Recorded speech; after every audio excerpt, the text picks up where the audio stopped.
Seja bem-vindo a Sob a Mesma Face, uma narrativa que explora as fronteiras entre amor, perda e a complexidade da existência humana. Eu sou o Eric, autor desse projeto literário que agora também compartilho em forma de podcast. Aqui, a cada ato, a gente caminha ao lado de Julian e Henry pelas ruas de Paris.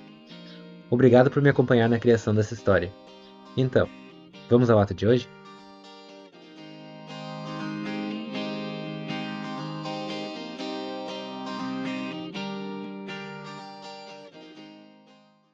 Antes de a gente começar o ato 8, eu queria fazer uma dedicatória para um companheirinho muito especial que eu tive na minha vida. O Thomas foi um gatinho frajola que viveu comigo por quase 10 anos. Ele me acompanhou durante boa parte da minha formação como pessoa, desde a primeira vez que eu fui morar sozinho e em alguns dos momentos mais difíceis da minha vida, quando até levantar da cama parecia impossível, ele estava lá comigo, ronronando, pedindo colo, pedindo atenção, pedindo comida. Ele tinha um coraçãozinho tão pequeno, mas no qual cabia tanto amor. E na época eu não percebia isso com clareza, mas eu era tudo que ele tinha. E cuidar dele acabou me ajudando a não desistir de cuidar de mim também. Eu acho que é por isso que os gatinhos Chester e Flora acabaram encontrando tanto espaço Sob a Mesma Face. Às vezes os animais, eles entram nas nossas vidas por acaso e acabam se tornando uma parte muito importante da nossa história. Então eu coloquei um pouquinho do Thomas em cada um deles. Ele acabou desaparecendo poucos meses depois que eu me mudei para a cidade onde eu vivo hoje. Eu procurei muito por ele, mas eu nunca soube exatamente o que aconteceu. Eu gosto de pensar que ele tá bem e que ele tá num lugar onde ele continua sendo amado do mesmo jeitinho que ele sempre foi. Tãozinho, onde quer que tu esteja, meu pitoco, essa é pra você.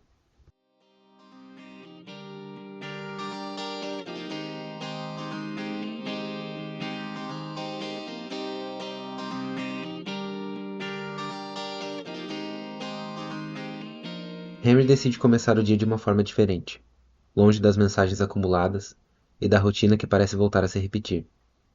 Ele retorna a um lugar que conhece melhor do que gostaria, um dos pontos mais altos de Paris. Uma manhã comum acaba trazendo de volta partes de si mesmo que acreditava ter deixado para trás. Algumas continuam exatamente onde estavam, outras parecem ter mudado junto com ele. Mas é no retorno para casa que uma ligação interrompe o silêncio do apartamento e abre espaço para uma conversa que, durante muito tempo, não teria sido possível.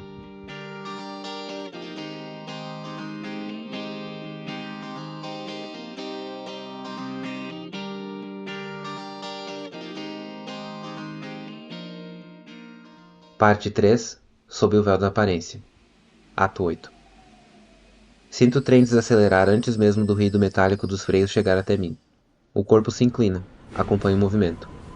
Um bip curto anuncia a abertura das portas. Sigo o fluxo até a saída. Ninguém para, ninguém hesita. A luz no interior da estação é a mesma do vagão. Fria, quase azulada, independente da hora do dia. Caminho pela plataforma com o corpo ainda preso ao ritmo do metrô, decidido a voltar para a superfície. Mantenho um olhar alto até encontrar o nome escrito em letras brancas sobre a pequena placa escura. Pyrénées. Subo pela escadaria sentindo a mudança no ar. No topo, a cidade me recebe de forma abrupta, quase agressiva. Ainda é cedo, mas já encontro pessoas demais caminhando pelas calçadas. O trânsito segue rápido, impaciente, quase como se embalado pelo som distante de uma sirene que permeia tudo. Atravesso a avenida com um grupo de pessoas, restam apenas alguns metros agora. Caminho enquanto observo as fachadas se repetirem ao meu redor. Pedras claras, varandas estreitas, portas fechadas. O verde aparece aos poucos ao final da rua. Discreto, até se tornar cada vez mais presente. Quando finalmente chego, todo o trajeto já não importa mais. Hoje cedo acordei com a primeira luz do sol demorando sob meus olhos.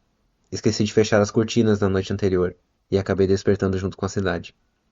Flora estava deitada aos meus pés, deixando apenas o focinho e parte das orelhas brancas surgirem entre os cobertores. Para uma gata que passou os primeiros meses de vida na rua, ela se acostumou com um conforto bem rápido. Tentei não me mover, respirar devagar. Eu sabia que se ela percebesse que eu estava acordado, iria exigir o início do dia. Mas era tarde demais. Suas orelhinhas já estavam se voltando na minha direção. Mantive os olhos fechados enquanto sentia o peso leve de suas patinhas, caminhando em direção ao meu rosto, seguido pelo toque molhado de uma lambida no nariz. Flora! Reclamei. Escondi o rosto no travesseiro, mas não pude deixar de espiá-la pelo canto de um dos olhos. Ela estava sentada no meu peito, com os olhos verdes bem despertos e a cauda inquieta atrás dela. Foi impossível não ceder ao seu charme felino. Comecei o dia arrumando a bagunça da noite anterior na cozinha. Servi o café da manhã para Flora, coloquei a chaleira sobre o fogão e me escorei na bancada. O apartamento estava silencioso, cheio daquela calma que só existe antes da cidade despertar completamente. A luz entrava pelas janelas com a suavidade típica das manhãs em Paris. Ainda não havia muito barulho vindo da rua, apenas o som distante dos carros e o baque abafado de passos na calçada. Peguei o celular por impulso sobre a bancada enquanto esperava a chaleira apitar. Algumas mensagens de trabalho, algumas ligações perdidas, o mesmo de sempre. Nada daquilo parecia importante agora. Preferi observar o movimento nas janelas do outro lado da avenida. De onde eu estava era possível ver pequenos recortes da vida de outras pessoas começando o dia. Alguém abotoando a camisa diante do espelho, ou recolhendo um molho de chaves sobre a mesa da sala, ou pegando um casaco às pressas antes de desaparecer pelo corredor. Havia pequenas diferenças, sutis. No entanto, visto de longe, todos pareciam viver exatamente o mesmo dia. Eu queria uma manhã diferente, por isso acabei descendo para o metrô. A entrada do Parc de Puy-de-Chaumont agora se coloca diante de mim. Dou mais alguns passos e a atravesso. No parque, o som dos carros se dissolve sem que eu perceba exatamente quando.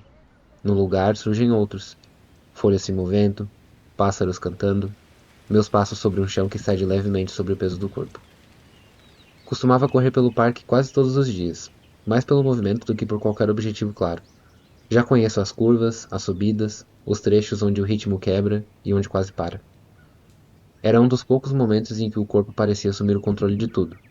A mente vinha atrás, às vezes em silêncio, às vezes não. Não preciso pensar muito para saber aonde ir. Caminho por alguns metros, sem pressa.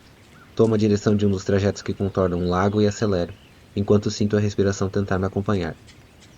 Já faz tempo que não corro, mas sei que é só uma questão de dar tempo para o corpo se ajustar, para que se lembre do que é capaz. Tento manter o olhar à frente, me distrair com a natureza ao redor. As copas das árvores se fecham sobre o caminho. Ainda estão densas, mas algumas folhas já começam a cair. Me prendo a isso.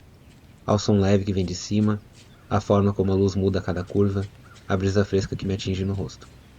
Cruzo com poucas pessoas ao longo do trajeto. Algumas passam por mim rápido, outras mantêm um ritmo lento, mas constante. Me encaixo entre elas. Sigo assim por alguns quilômetros até reparar na entrada da ponte suspensa logo à frente. O Temple de la Sibylle aparece do outro lado da ponte, no alto, branco e exposto. Li em algum lugar que ele não pertence exatamente àquele espaço, que é uma reprodução, uma tentativa de trazer algo de outro lugar para cá. Continuo pelo caminho de pedra, colina acima, até alcançar a base do templo, onde as árvores dão lugar a uma área mais aberta. Reduzo um pouco o ritmo ao chegar e aproveito para recuperar o fôlego. Não há ninguém, como eu já sabia que não haveria. Já estive aqui tantas vezes que já não preciso subir os degraus para me lembrar da vista. Ela se revela aos poucos, recortada pelas colunas do templo. Primeiro, as copas das árvores do parque logo abaixo. Depois os telhados metálicos cinza azulado dos prédios mais próximos, alinhados em altura. Mais ao fundo a cidade se estende até desaparecer. Algumas vezes, cheguei correndo exatamente como hoje, o corpo ainda quente, coberto de suor, tentando acalmar a respiração. Em outras já era tarde da noite e eu subia com uma garrafa na mão, atravessando o parque vazio como quem entra em um lugar proibido. Lembro de já ter falado alto demais aqui, com apenas as colunas do templo como testemunha. Amaldiçoava Paris por ter aprendido suas ruas, seu sotaque, seus hábitos, seu ritmo e, ainda assim, nunca parecer suficiente para me sentir parte dela. Lembro das vezes em que tentei compartilhar este lugar com alguém, como forma de dizer alguma coisa que eu não tinha como colocar em palavras, e de ter voltado para cá pouco depois, sozinho, sem saber exatamente o porquê. Lembro também dos dias em que eu fiquei aqui em cima por horas, sem fazer muito além de existir, como se esse lugar fosse, de algum jeito, me devolver um sentido que eu não conseguia alcançar. Não devolveu, mas de qualquer forma eu continuei vindo. Retomo a corrida por mais algum tempo. O corpo encontra o ritmo sozinho outra vez, quase automático. O templo vai ficando cada vez menor entre as árvores enquanto eu sigo. É só quando entro em uma das curvas do caminho que o joelho reclama. A fisgada vem forte o suficiente para me fazer reduzir o ritmo até parar. Apoio as mãos nas coxas enquanto procuro o banco mais próximo. Pressiono os dedos ao redor da patela assim que me sento, esperando poder voltar a caminhar, esperando aquela dor antiga decidir até onde pretendi ir hoje. Tento não ficar desapontado por ter que encerrar amanhã antes do que eu gostaria. Tudo parecia estar indo tão bem. Corpo leve, a sensação de poder fazer parte da manhã. Mas eu sei que não vale a pena insistir. Conheço bem essa dor. É uma marca deixada pelos anos em que correr parecia resolver qualquer coisa. Ou pelo menos cansar o suficiente para não precisar pensar tanto. Naquela época quase nunca havia medida. Era como se eu decidisse os limites do meu corpo e não o contrário. Quando volto a caminhar, o trajeto até a estação parece mais longo do que antes. Talvez pela dor, talvez porque eu ainda não estivesse pronto para voltar. Em algum momento já estou novamente no metrô, sentado com a perna esticada sobre o banco. A estação reaparece aos poucos do lado de fora das portas automáticas, enquanto penso sem muita pressa na quietude do apartamento me esperando outra vez. Quando chego em casa, o telefone vibra no bolso antes mesmo que eu consiga tirar os tênis. Atendo enquanto fecho a porta atrás de mim. Alô? Ah, enfin. Pode falar? Há algo leve na voz do outro lado. Sim? Está tudo bem? Tudo bem, sim. Eu te liguei mais cedo. Ah, desculpe. Saí para correr hoje de manhã e voltei agora. Ainda correndo?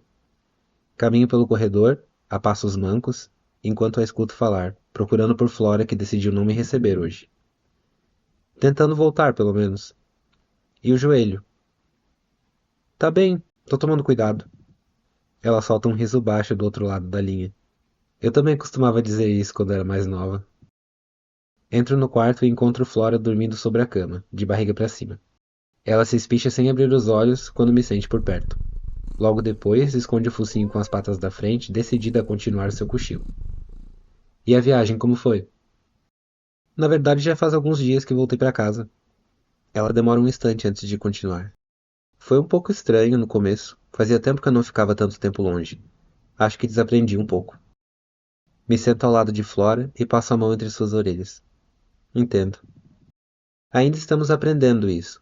Faz pouco tempo que começamos a criar o hábito de nos ligar. Nem sempre a conversa encontra ritmo de imediato. Às vezes tropeça, às vezes se perde em coisas pequenas. Mas existe uma tentativa sincera dos dois lados. Vou precisar ir a Paris novamente em alguns dias. Por causa da empresa? Pediram minha presença em algumas reuniões. Acho que estão tentando me incluir mais. Há uma breve pausa. Pensei que talvez pudéssemos nos ver dessa vez. Olho em volta. Percebo que essa seria a primeira vez que ela viria me ver em Paris, mesmo depois de tantos anos morando na cidade. Me pego imaginando como seria sua presença no apartamento, o que acharia da cozinha pequena, da vista da janela, do silêncio. Meu olhar escapa quase por instinto para o terraço. Ela provavelmente reclamaria do estado improvisado do jardim antes de começar a mexer em tudo sem pedir licença. A ideia me faz sorrir sozinho. Você podia me ajudar com o jardim quando viesse. Ela ri baixo. Eu iria gostar. A conversa continua por caminhos simples. O jardim, a estrada até a cidade mais próxima, uma vizinha nova. Por um instante deixo de prestar atenção ao tempo. E como ele está? Ela não parece precisar pensar muito antes de responder. Muito bem, na verdade. Passa boa parte do dia pelo jardim, ou em volta das árvores. Parece feliz. Acho que gosta bem mais daqui do que da cidade. Não está te dando muito trabalho? Pelo contrário, é uma ótima companhia. Permanece em silêncio por um instante. É muito bom ouvir isso. Pelo restante da ligação, ela tenta me contar um pouco mais sobre a viagem. Um restaurante perdido em alguma cidade pequena no interior, que insiste para que eu conheça algum dia. Um jardim de hotel que achou bonito demais para não comentar. O vinho de uma noite qualquer. A dona de uma pequena loja que falou por tempo demais. Histórias simples, soltas, mas que parecem significar muito para ela. Por muito tempo esse tipo de conversa não existiu entre nós. Falávamos pouco, quase sempre apenas o necessário. Agora percebo nela uma atenção quase cuidadosa às pequenas partes do dia. É como se ela estivesse mais presente. Acho que é isso que mais me deixa feliz. Retorno à cozinha pouco depois de desligarmos. Me escoro na bancada outra vez, com uma xícara de chá entre as mãos. Observo o vapor subir por um instante. O olhar escapa novamente para o terraço.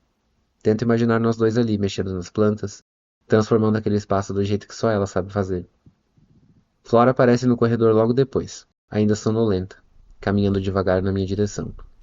Boceja enquanto se espreguiça no meio do caminho antes de vir encostar no meu tornozelo. Apoio a xícara na bancada e me abaixo para pegá-la no colo. Ela se acomoda contra mim, ainda mole de sono, repousando a cabeça sobre meu ombro como se fosse voltar a dormir ali mesmo. Passo a mão devagar pelas suas costas enquanto conto a novidade. Teremos visita.